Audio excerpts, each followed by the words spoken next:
All right, now that we've switched out our shader to something a little simpler, it's time to bring in a hypsometric tint to this. And what we can do is just start with a flat image, much like when we brought in the USGS quad as sort of a base map. And so it's pretty easy. We're going to do the same thing as we did last time. Go down to texture and you can bring in an image texture.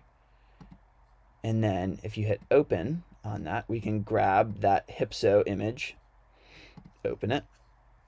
We again want to change this to linear.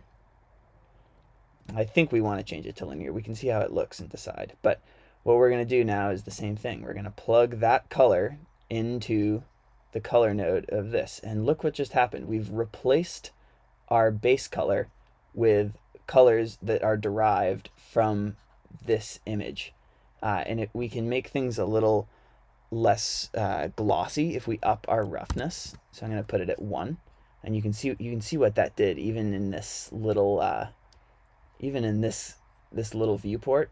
You can see that it makes it less glossy, right? So I like to use a value of 1. You can use 0.5 if you want to match the principled shader. But now that we've got that, you'll probably want to go back to here, and then we can do a test render. And what I'm going to do is just change my render settings again so that it runs quicker. So I'm going to drop this down to even something like 30, super low. And then I'm going to go over to here to the output properties and drop this down to 50%. So it's going to run much, much faster.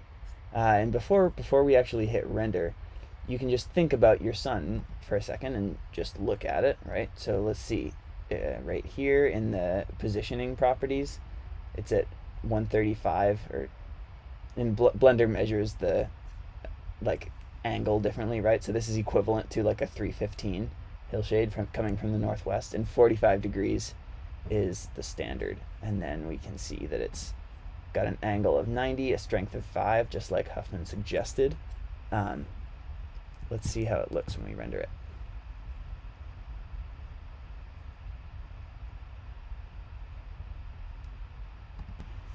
All right, that went pretty quick on my computer. So we can check it out. It looks similar in some ways to the image that we got out of Photoshop, but you can the difference here is that instead of doing any overlays where you're like sort of draping color over a pre-made hillshade, what we're really doing here is we're making a flat base map that is the color of each pixel is defined by that flat image that we made, and then it's displacing it by the elevation and then draping light over it. So it's sort of baking in these image properties directly into the